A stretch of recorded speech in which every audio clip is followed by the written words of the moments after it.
Hi, I'm Ellie Crystal and welcome to crystallinks.com. I'm here in Manhattan with my good friend Dean Harris, who is a jewelry designer. Take a look at what I found in Dean's collection. What kind of stones are these, Dean? These are opal. You custom make your jewelry? I do, most of it, yes.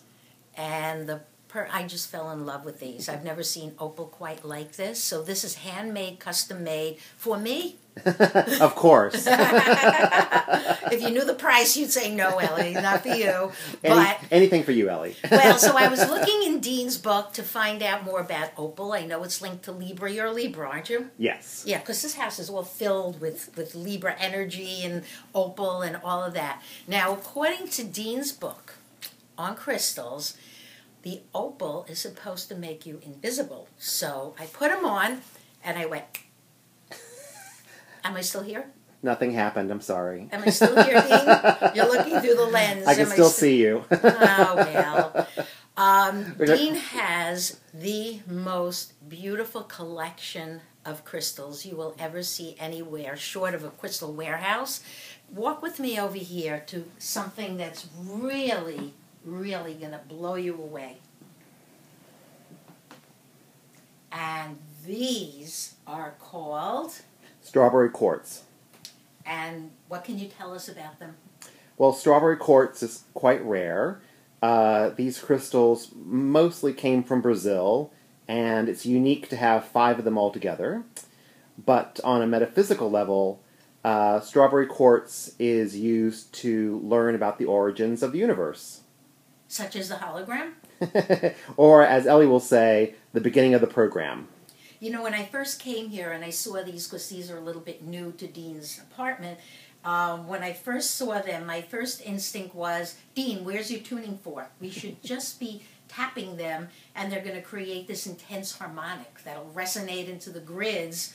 But Dean doesn't have a tuning fork, and he didn't tell me to bring mine. So I am just standing here, and I just feel that they work together in unison of some kind. Yes, I totally agree with that.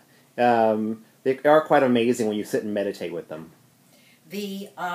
Some of them have inclusions that look like anything, really. They just look like underwater seascapes. They look, I don't know. So I saw something in here when I peeked before. I don't know where it is that actually looked like an alien face. But of course, we see aliens and everything, right? These are the original lava lamps.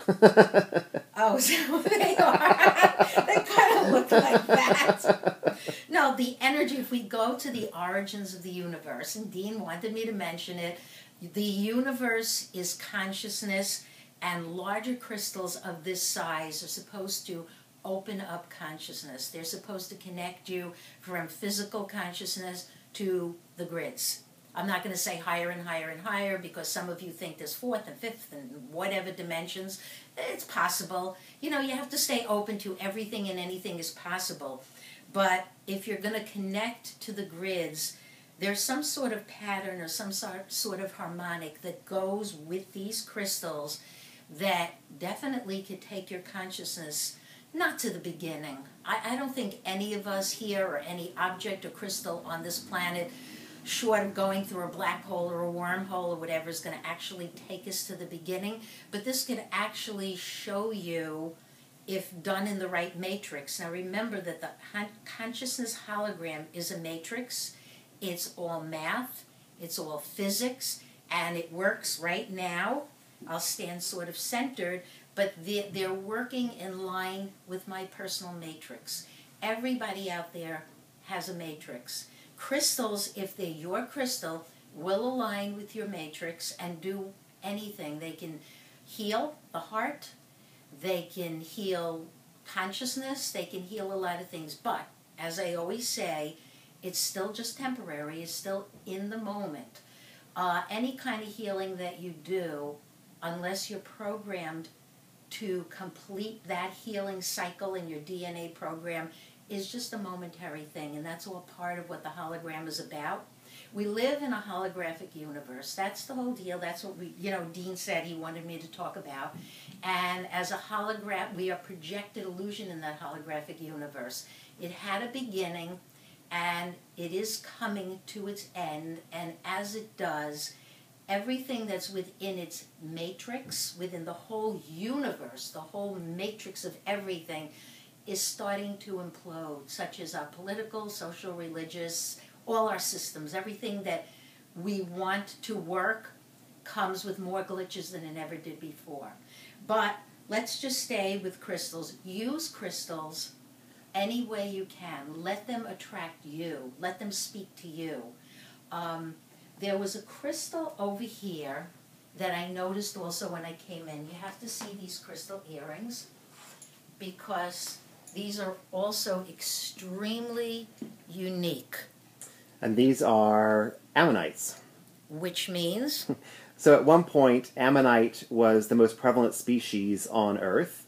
And while they look like shells, this was actually the body of the animal, if you will, that lived in the ocean. It was more like a squid.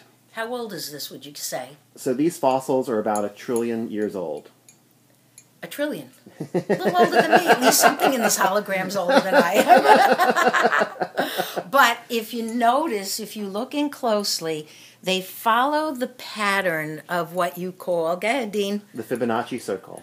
Yeah. Or spiral, excuse me. Fibonacci spiral or golden ratio, golden mean, which means consciousness, which is the hologram and the grids and that which you're experiencing through right now. But these are very, very unique. Of course, I was drawn to these, but, you know, I'm a girl. Dean also has this. This is another favorite of mine. What is this called? This is a Herkimer diamond, which is in fact quartz. Okay, I like clear quartz. Back in the day, when I first got involved in metaphysics and crystals, I had a couple of friends who used to go up to Herkimer, New York, and they used to mine these. And they brought them back. Now they're worth a fortune. They used to bring them back and lay them across my table and say, "Here, Ellie, take a handful." And what I would eventually do, which is what I'm prone to do, is I give crystals away to people who they belong to. You know, I had an experience recently with a woman whose mom has just died, and she saw this beautiful, in my apartment, she saw this pink rose quartz angel. It was, well, probably about twice the size of this, and she was just looking at it, and somehow, you know, I got the message from her mom, you know, could you share this with her? And I did. And I did. It was not for any other reason other than it's a heart connection. Rose quartz is a heart connection, and it just felt right. So I like crystals to be with the right people in the right places, and you find them. You know, when you go into a crystal store. And don't you find that the crystal finds its owner? Crystals call to you. Mm-hmm. They can call to you from across the room in a crystal warehouse. Suddenly you'll just, if you're walking with someone, say, "I've got to go down this aisle and there's some crystal calling me." And the next thing you know, you're picking up a crystal that you didn't even go there to buy. Then, of course, you are a Libra and an Opal, and Ellie is? Amethyst. An Aquarius. Yep. And the amethyst goes with the lavender, the purple. That's the crown chakra. Yep. And that's higher consciousness. It's interesting, though, about amethyst. It's beautiful. I have 2 large chunks at home of amethyst. And yet this is not what calls me. It's not my strongest feel. I like quartz crystal, clear quartz crystal, or the kind that have inclusions in them, because it's fun to watch the inclusions change. Your red crystals here, they change inside. You know that, right? Yes. They I don't know whether they're changing based on the matrix of the person who they're with or the matrix of the universe or what, but they know. Do we have time for one more? You have half a second. Then I guess we're just going to have to say thank you. And Dean, if you don't mind, I'd love to come back. Thanks for coming, Ellie. It's good to see you. Thank you.